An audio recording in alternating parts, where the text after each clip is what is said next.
How credit scores really work. 7 mistakes that lower your score. Imagine checking your credit score one morning and seeing it drop. You paid your credit card on time. You didn't miss a loan payment. So, what happened? Maybe your card reported a higher balance than usual. Maybe you applied for several accounts too quickly. Or maybe you closed an old credit card without realizing what it would do to your available credit.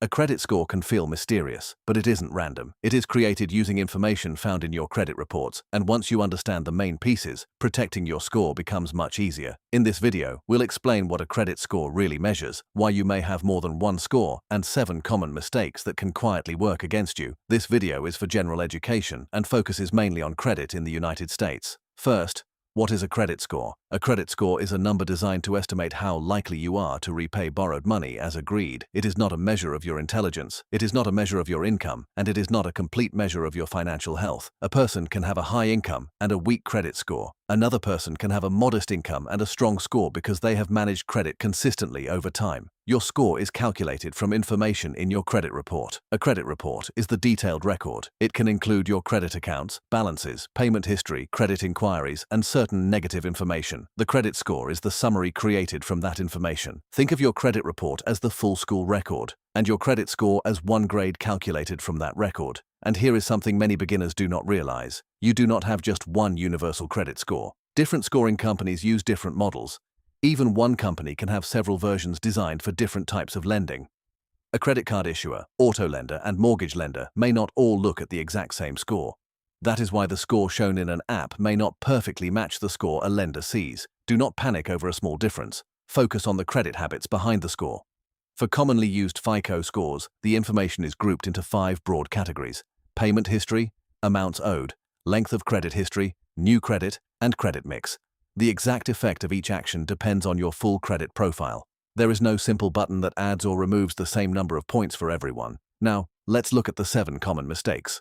Mistake number 1, paying late. Payment history is one of the most important parts of a credit score. A payment that arrives after the due date may cause a late fee under your account terms, and if the account becomes delinquent and the missed payment is reported, it may damage your credit history. The safest strategy is not to test the deadline. Set reminders. Turn on automatic payment for at least the minimum amount, then check the account and pay the full statement balance whenever possible. If you have already missed a payment, don't ignore it. Bring the account current as soon as you can. Then stay current. One mistake does not mean you should give up. Consistent, on-time payments moving forward still matter. Mistake number 2, allowing a high balance to be reported. Credit utilization compares your credit card balance with your total available credit.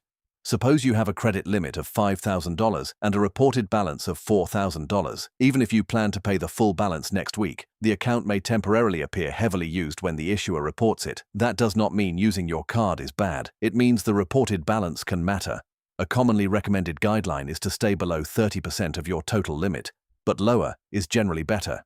30% is not a magical line where everything below it is perfect. It is simply a useful warning point. The best long-term habit is to avoid spending close to your limit and pay your balances down consistently. If you need lower reported utilization before applying for important credit, paying the balance before the statement closes may help. But reporting dates and practices can vary between card issuers. Mistake number 3, applying for too much credit too quickly. When you apply for a new credit card or loan, the lender may perform a hard inquiry. A hard inquiry can affect your score because scoring models consider how recently and how often you apply for new credit. One application is not automatically a disaster. The problem is applying repeatedly without a clear reason. Several applications can create several inquiries, several new accounts, and a lower average account age. Before applying, ask yourself one simple question. Do I really need this account, or am I only chasing a bonus, discount, or temporary offer? Checking your own credit report is different. That is considered a soft inquiry and does not hurt your score. Mistake number 4, closing an old credit card without checking the effect. Closing a card may reduce your total available credit. Imagine you have 2 cards. Each one has a $5,000 limit, giving you $10,000 of total available credit. You owe $2,000. Your overall utilization is 20%. Now, imagine closing one card. Your total available credit falls to $5,000. But your $2,000 balance remains. Your utilization is now 40%. The same debt suddenly takes up a much larger share of your available credit. This does not mean you should never close a card. Closing may make sense if the card has an annual fee you cannot justify, creates a spending problem, or has another serious disadvantage. Just understand the possible effect before making the decision. Mistake number 5.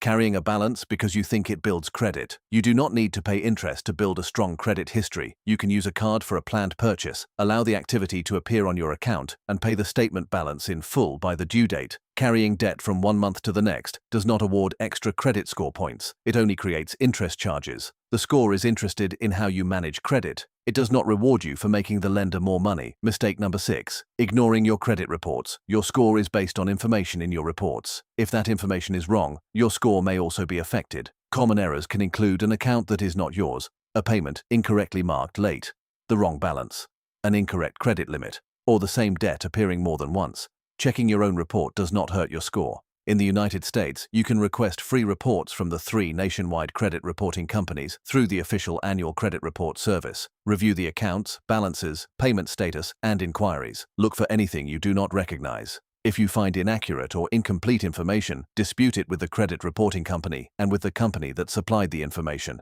Do not wait until you are applying for a home or car to discover an error. Mistake number 7. Obsessing over a perfect score. A strong credit score can help you qualify for better offers, but reaching the highest possible number should not become your entire financial goal. You could damage your real finances while trying to improve a score. For example, you might keep an expensive account you do not need, avoid using savings to pay costly debt, or open unnecessary accounts because someone online promised a quick credit score hack. The goal is not to manipulate every small movement. The goal is to build a reliable pattern. Pay on time, keep your card balances low, apply only when needed. Review your credit reports. Keep older accounts when they remain useful and affordable, and pay credit card statements in full whenever possible. Credit scores usually improve through consistent behavior over time, not through one secret trick.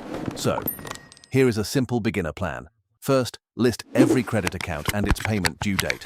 Second, set automatic payments or reminders so nothing is forgotten. Third, check your credit card balances regularly and avoid getting close to your limits. Fourth, review your credit reports for mistakes or unfamiliar accounts. Fifth, wait before applying for new credit. Make sure the account solves a real need. And finally, do not carry interest-bearing debt just to prove that you can borrow. Remember, a credit score is not a reward for being rich. It is an estimate based largely on how you have managed reported credit. You may see different scores in different places. Small movements can happen as balances and account information change. Instead of reacting emotionally to every point, focus on the habits you can control. Pay on time, keep debt manageable, use credit carefully, check your reports, and be patient. A strong credit profile is built one responsible month at a time. If this video helped you understand credit scores, subscribe for more simple and practical financial education. In the next video, we'll explain how to build credit from scratch, even if you have never had a credit card before.